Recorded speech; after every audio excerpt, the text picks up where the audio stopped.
ബീച്ചിലും പാർക്കിലും ഉത്സവപ്പറമ്പിലും മറ്റും നമ്മൾ പോകുമ്പോൾ വാങ്ങിക്കഴിക്കുന്ന ഒരു സാധാരണ സ്ട്രീറ്റ് ഫുഡിനെ കുറിച്ചാണ് ഇന്നിവിടെ പറയുന്നത്. ഇതിനെ നമ്മൾ മസാല കടല എന്നും ചുണ്ടൽ മസാല എന്നും ഒക്കെ പറയാറുണ്ട്.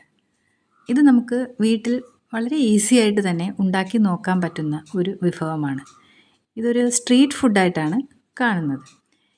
ഇതിന് നമ്മൾ ഈവനിങ് സ്നാക്കായിട്ട് നമുക്ക് വീട്ടിലിത് ഉപയോഗിക്കാവുന്നതാണ്. വൈകിട്ട് ചായയുടെ കൂടെയൊക്കെയോ നമുക്കത് ഉപയോഗിക്കാവുന്നതാണ്. ഇതിനായിട്ട് 2 ഗ്ലാസ് കടല ഓരോരുത്തരുടെ വീട്ടിലെ ആവശ്യത്തിനനുസരിച്ച് എടുക്കാവുന്നത്, കൂട്ടിയും കുറച്ചൊക്കെ എടുക്കാവുന്നതാണ്. 2 ഗ്ലാസ് കടല, അത് 2ഓ 3ഓ കൂടിപ്പോയാൽ ഒരു 4 മണിക്കൂർ അതൊക്കെ മതിയാവും. അത് കുതിർക്കാൻ വയ്ക്കുക.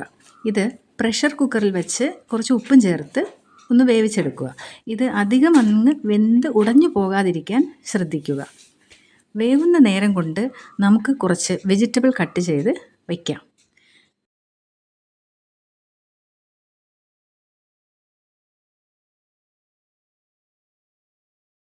പ്രഷർ കുക്കറിൽ കടല വേകുന്ന ആ നേരം കൊണ്ട് നമുക്ക് കുറച്ച് വെജിറ്റബിൾസൊക്കെ കട്ട് ചെയ്ത് വയ്ക്കാവുന്നതാണ്.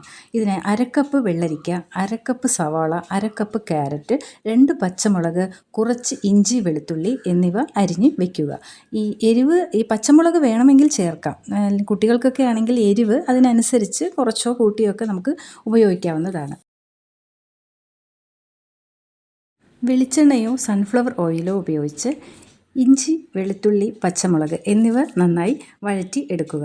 ഇതിലേക്ക് 1/4 സ്പൂൺ മഞ്ഞൾപ്പൊടി, 1/2 സ്പൂൺ ഗരം മസാല, 1/2 സ്പൂൺ കുരുമുളക് പൊടി, 1/2 സ്പൂൺ കാശ്മീരി മുളക് പൊടി എന്നിവ ഉപ്പും ചേർത്ത് ഇളക്കി എടുക്കുക.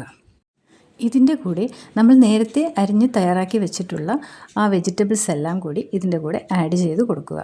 എത്രത്തോളം വെജിറ്റബിൾസ് ഇതിൻ്റെ കൂടെ നമുക്ക് ചേർക്കാൻ പറ്റുന്നുണ്ടോ അത്രത്തോളം തന്നെ അതിൻ്റെ ടേസ്റ്റ് കൂടുന്നതാണ്.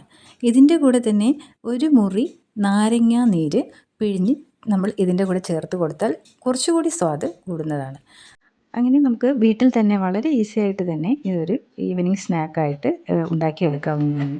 ഇത് വളരെ ഹെൽത്തി ആയിട്ടുള്ള ഒരു സ്നാക്ക് കൂടിയാണ്.